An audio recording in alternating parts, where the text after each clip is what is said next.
Bienvenidos al fútbol de Lucho.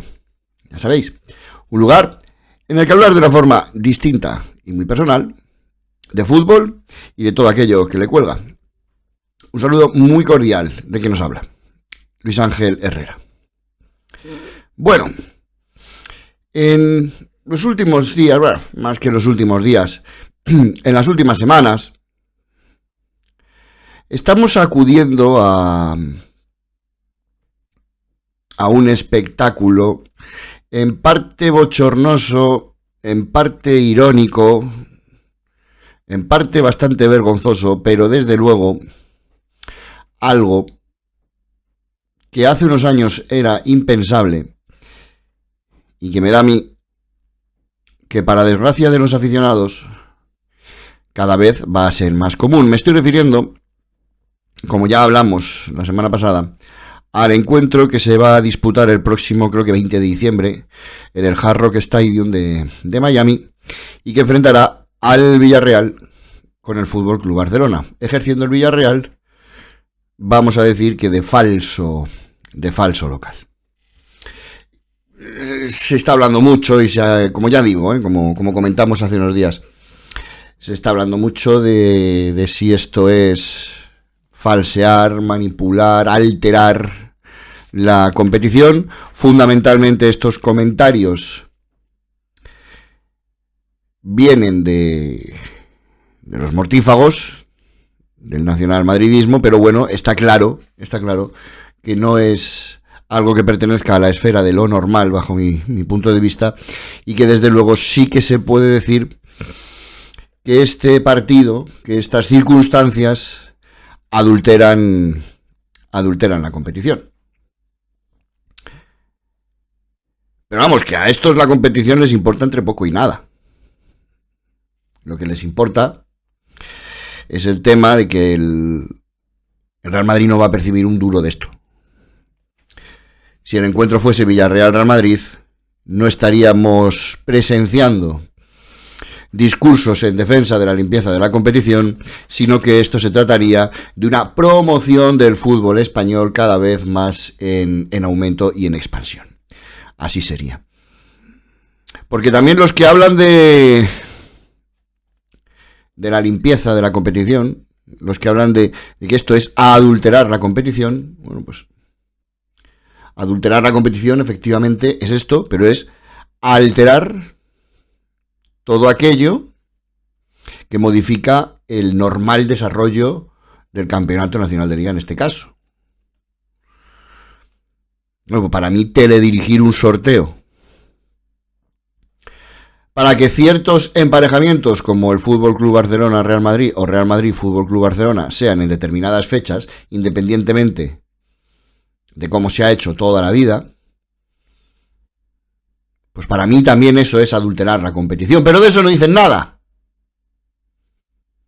porque como ahí el club vestido de blanco, presidido por el señor Tenebroso, saca tajada o no le perjudica, pues ahí el tema de la adulteración de la competición pasa a un segundo plano. Pero comento esto del partido de Miami, porque creo que ya va siendo hora de comentar, de hablar, de denunciar lo que está sucediendo con un club de la Liga Española, que es el Fútbol Club Barcelona. Son continuas y son constantes las noticias difundidas, como digo, en gran parte por el nacionalmadridismo, pero por una vez y sin que sirva de precedente, eso no quiere decir que no sean ciertas, que afectan al club blaugrana y que, como aficionado al fútbol, pues a uno le hacen plantearse muchas preguntas. Porque si hay algo que está claro es que en la Liga Española la limpieza de la competición, la igualdad de la competición, es un concepto, como diría aquel presidente de gobierno de infausto recuerdo, discutido y discutible.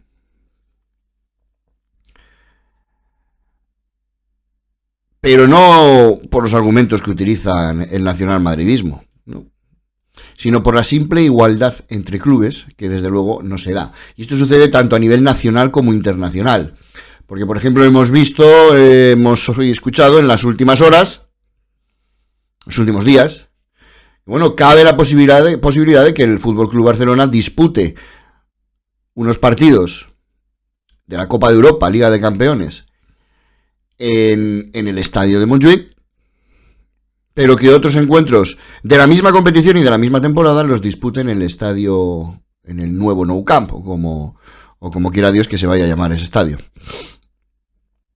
Alterando así, y saltándose así, lo que es un principio básico de la normativa de competiciones UEFA, y es que un club que comienza una competición en un estadio desarrollará todos los partidos de esa competición en el mismo estadio. Bueno, pues parece ser que la UEFA puede presentarse ciertamente flexible con el FC Barcelona ante esta situación. Todo, bajo mi punto de vista, con tal de hacer volver al redil de la UEFA al FC Barcelona, hecho este, que como ya anunció el presidente Laporta hace unos días, pues parece que ya se ha producido, dejando en la soledad que se merece al señor tenebroso y a su sueño húmedo de Superliga. Pero como digo, asistimos, y en este caso en una competición internacional, a una manifiesta violación de los códigos internos para beneficiar en este caso al FC Barcelona. Uno está completa, total y absolutamente convencido de que si esto sucediera, vamos a decir, con el Ferencváros de Hungría, la UEFA se mostraría igual de tolerante. ¿Qué vamos a hablar? Porque llevan años y continuarán años para así poder, por un lado, justificar los fracasos deportivos, o por otro, cuando lleguen los triunfos, decir que ganamos contra todo, contra todos, me refiero al nacionalmadridismo y a sus mortífagos. Como digo, que vamos a hablar del caso Negreira. Hay una cosa que está clara, y es que durante, creo que son 17 años, el FC Barcelona pagó al vicepresidente de los árbitros un total de 8,4 millones de euros, sabe Dios para qué. Desde luego, da para pensar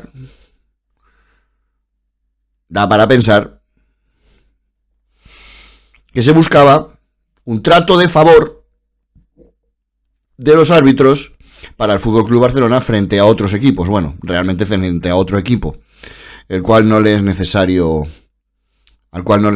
pagar para tener ese trato de favor. Al parecer este tema está prescrito, según vocifera el bueno de Javier Tebas. Pero no deja de ser un asunto extremadamente grave. También es cierto que uno puede repasar los años en los que presuntamente el FC Barcelona estuvo pagando al vicepresidente del Comité Técnico de Árbitros y ver que en esos años el FC Barcelona ganó títulos, pero también los ganó el Atlético de Madrid, también los ganó el Real Madrid, también los ganó el Deportivo de La Coruña, el Valencia, etcétera, etcétera. También hubo ocasiones en las que, echando la vista atrás, se perjudicó gravemente en ocasiones al FC Barcelona, se benefició, hecho este, que no por ser novedoso deja de ser noticiable, al Real Madrid. Y como digo, eso no supuso que existiera una dictadura de títulos por parte del conjunto blaugrana, pero lo que está claro es que esos pagos se produjeron. Lo que está claro es que eso se debería investigar, y lo que está claro es que el FC Barcelona debería ser sancionado por una actitud, desde luego, más que reprochable. ¿Qué decir también? Y volvemos a la UEFA, sobre esa multa, creo que recordar, y aquí sí que os hablo de memoria, de unos 60 millones de euros que se iba a imponer al club culé por no cumplir el fair play financiero, y que finalmente se negoció y quedará en una cantidad irrisoria. Al igual que decía en el capítulo anterior de del estadio, imagino que, por poner un ejemplo, al Apoel de Nicosia también se le condonaría o se negociaría con él para evitar la sanción que dicta el reglamento de turno. Del partido de Miami ya hemos hablado. Comentamos lo de Negreira. Comentamos los beneficios de la UEFA o el distinto trato frente al resto de clubes de la UEFA al Fútbol Club Barcelona, insisto personalmente, para que vuelva al redil del organismo rector del fútbol europeo. Pero como digo, salen día tras día nuevos escándalos que, de tratarse de cualquier otro club, como le ha sucedido a tantos, supondría su inmediato descenso de categoría. O al menos una sanción que fuera verdaderamente ejemplar. La última que hemos escuchado, o de la que hemos tenido conocimiento, es algo que, por lo menos, yo creo que los atléticos teníamos claro, y es que el Fútbol Club Barcelona, allá por el año 2019, negoció a espaldas del Atlético de Madrid con Antoine Griezmann, jugador que tenía contrato en vigor con el club rojiblanco y que, como ya sabemos, existe una norma FIFA que establece que los clubes no pueden negociar con un futbolista con contrato vigente sin antes haber hablado con el club propietario. Hecho este que no se produjo, y desde luego que a nadie nos sorprende, puesto que esto era algo que teníamos perfectamente claro. Al parecer, bueno, pues dado esto, el juez que investiga el mandato del anterior presidente, de Bartomeu, ve dos posibles delitos en el fichaje de Griezmann por el Fútbol Club Barcelona: administración desleal y falsedad documental. El Atlético de Madrid, al parecer, en cuanto tuvo conocimiento de esto, de este hecho delictivo, vamos a llamarlo así, que realizó el Fútbol Club Barcelona, pues denunció ante la Federación Española de Fútbol lo sucedido. Pero casualmente, y tras recibir un pago de 15 millones de euros por parte de la entidad blaugrana,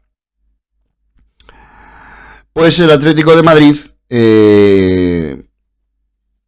evitó o no presentó más pruebas sobre el hecho que inicialmente había denunciado. Este pago de estos 15 millones de euros, al parecer, fueron disfrazados por parte de la entidad blaugrana de hipotéticos derechos de tanteo sobre canteranos rojiblancos. Bueno, aquí hay varios temas. Como digo, y lo recordamos por su actitud durante aquellos días, todos sabíamos que Antoine Griezmann estaba negociando con el Fútbol Club Barcelona a espaldas del Atlético de Madrid. Lo digo porque hay gente a la que se le olvida el comportamiento de cierto jugador que después volvió suplicando al Atlético de Madrid con el rabo entre las piernas. No olvidemos porque volvió. Porque en el Fútbol Club Barcelona no se comía un colín. De haber sido de otra forma, ¿dónde estarían los llantos de Antoine Griezmann y sus besitos al escudo del Atlético de Madrid? Eso por un lado. Eso fue lo que hizo el jugador. Porque lo hizo el club. Lo hizo el Fútbol Club Barcelona, saltándose cualquier norma FIFA. Pero para que el Fútbol Club Barcelona negociara con un jugador con contrato en vigor, tiene que haber un jugador con contrato en vigor que quiera negociar. Pues ese fue Antoine Griezmann. Lo digo para los que parecen perder un poquito la perspectiva y la memoria. Es que todo el mundo se equivoca. Es que él ha pedido perdón. Insisto, de haber sido su paso por la entidad blaugrana distinto a como realmente fue, vamos a ver dónde hubieran estado y dónde hubieran quedado los perdones de Antoine Griezmann a la afición rojiblanca. No es una práctica, desde luego, que no suele suceder habitualmente, el hecho de negociar a espaldas de un club con jugadores que tienen contrato en vigor. Pero a mí personalmente como Atlético eso me da bastante igual cuando sucede con otros clubes. Lo que me molesta, y supongo que como a mí, a todos los rojiblancos, es cuando me lo hacen a mí, es cuando me lo hacen a mi club. Y si me lo hacen a mí, y si mi club tiene pruebas, tiene datos de que ha sucedido eso, entonces quiero no solamente que mi club denuncie, sino que llegue hasta el final del procedimiento. Y no que venda su dignidad, y por extensión la de todos sus aficionados, por 15 miserables millones de euros. Porque eso es lo que ha hecho el Atlético de Madrid. Eso es lo que ha hecho la Sociedad Anónima Deportiva, presidida por Enrique Cerezo y dirigida por Miguel Ángel Gilmarín. Venderse. Vender la dignidad de un club y de una afición por 15 jodidos millones de euros. Eso es lo que para el Atlético de Madrid vale la traición.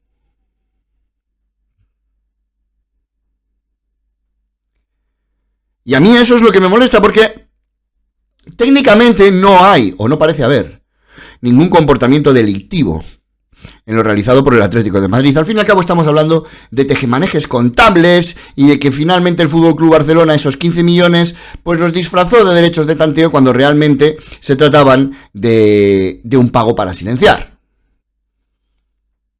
No estamos hablando de si es o no delito, de si es o no punible. Estamos hablando de dignidad. Estamos hablando de comportarte como un club grande, como un club que respeta su tradición, su historia, a sus aficionados. Un club que no permite que se rían de él. Bueno, pues eso es lo que, con un talón de 15 millones de euros, ha firmado Miguel Ángel Gilmarín con Més que un club. Y eso es lo que tenemos que soportar los atléticos. La vejación. El ser, una vez más, motivo de cachondeo por las acciones y actitudes de una directiva que no olvidemos que está ahí de forma manifiestamente ilegal. Sí, está vencida aquella apropiación ilegal, igual que lo está el caso Negreira. Pero no olvidemos que estamos en manos de unos delincuentes. Por lo tanto, estos comportamientos no nos deberían de sorprender, aunque no nos dejan de sonrojar. Mirad, que no existe igualdad entre los clubes, pues es algo que todos conocemos. En la vida no existe la igualdad. La igualdad existe en códigos de derecho, en constituciones y en discursos rimbombantes de políticos demagogos. La igualdad no existe. No existe una igualdad de oportunidades o una igualdad en la competición. En este caso, en la Liga Española. Creo que es algo que queda manifiestamente demostrado. Pero, por mucho que sea así, joder, al menos que disimulen un poquito. Y al menos los que se hacen llamar los otros 18, en referencia a los 18 clubes restantes de primera división, excluyendo a Real Madrid y FC Barcelona, que tengan esa dignidad de luchar por sus derechos y por los de sus aficionados. Pero en comportamientos como el del Villarreal en el caso del partido de Miami, o como el del Atlético de Madrid en el caso de la negociación con Antoine Griezmann, queda claro que la dignidad depende del número de ceros del talón. Hasta el próximo vídeo.